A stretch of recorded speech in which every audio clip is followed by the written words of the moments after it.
are the celebration cupcakes which appeared in the 26th of May issue of Woman's Weekly magazine.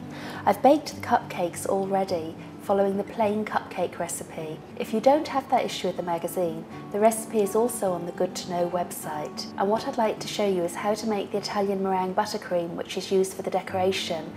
This is quite a special sort of buttercream because you boil a syrup and then pour it over whisked egg whites, so it's like a cooked meringue, and then you add the butter to it. So the result is a really smooth, light and fluffy buttercream. So to make the buttercream, I've got in the bowl here 5 large egg whites, and the recipe uses 300 grams of caster sugar. From that 300 grams, I've put 250 grams in a saucepan with 100 millilitres of water, and the last 50 grams of the sugar I've got in a bowl separate because that I add to the egg whites when they're whisking. It's called buttercream, so it's got 500 grams of butter, and to help the flavour of it, I'm adding a little bit of vanilla extract as well. And I'm going to use paste food colours. They're quite strong colours, so you only need to add a little bit of them when you're using them.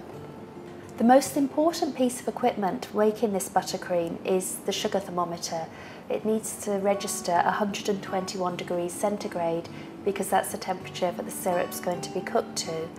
And the other important thing is to have a tabletop food mixer with a whisk attachment.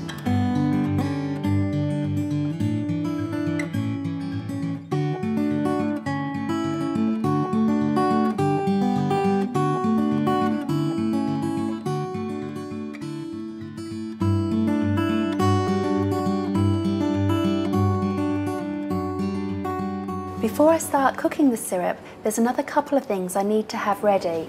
Firstly, a bowl of cold water, and a bowl or a jug with some water and a pastry brush, and also a damp cloth. What I'm going to do is I'm going to heat the syrup. I'm using a whisk to stir it just until the sugar crystals dissolve. At this stage, before it comes to the boil, all the sugar crystals need to be dissolved. Otherwise, once the syrup is boiling, if there are any crystals left, then it might start to crystallise the syrup. Once it comes to the boil, there's always some sugar crystals left on the side of the pan. So I'm going to use a wet brush to brush the crystals down. Once it's boiling, it's important not to stir it. And the syrup needs to be boiled on a rapid speed because the faster it comes to the right temperature, the whiter it will be. If you only have it on a low heat, then the syrup will turn quite a yellow in colour.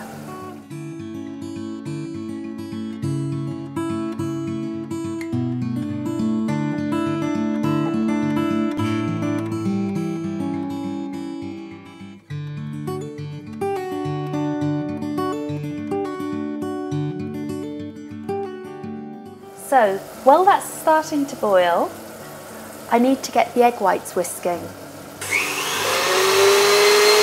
And they're on a high speed until they're thick and hold their shape. Once the egg whites are stiff, you need to gradually whisk in the sugar.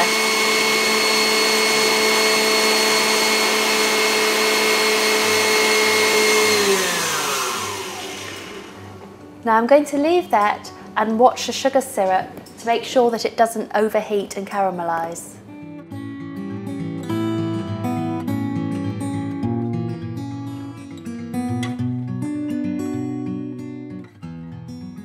Now it's reached 121, I'm going to plunge the pan in the water, and that stops the syrup from getting any hotter. And then I'm going to wipe the base of the pan so that no water will drip into my syrup. With the mixer back on full speed, the syrup gets poured very slowly into the pan.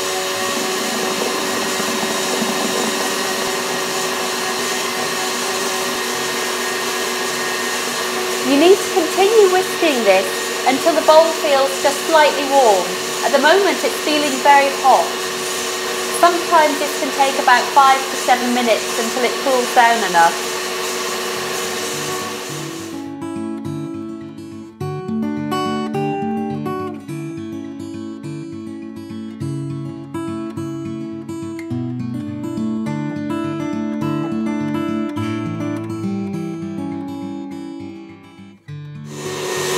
Now that the bowl is feeling lukewarm, I can start to add the butter. But first of all, I'm going to add a few drops of vanilla extract.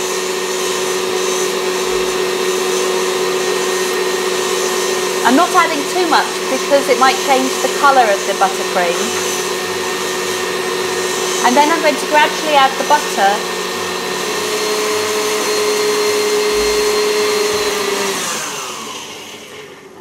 Now this is starting to thicken, but what I'm going to do is I'm going to use a spatula to scrape down the sides of the bowl just to make sure that all of the mixture is getting mixed up properly.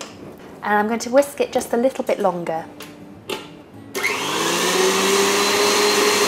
I'm going to now let this whisk for another 20 or 30 seconds, just until it starts to thicken. Okay, as I lift up the whisk now, you can see how it's thickened and how it is a nice smoothie consistency. So the next thing to do is to colour it. So using the paste colour, I'm going to take some of the colour out of the pot on the tip of the knife and wipe it against the beater and then whisk it in.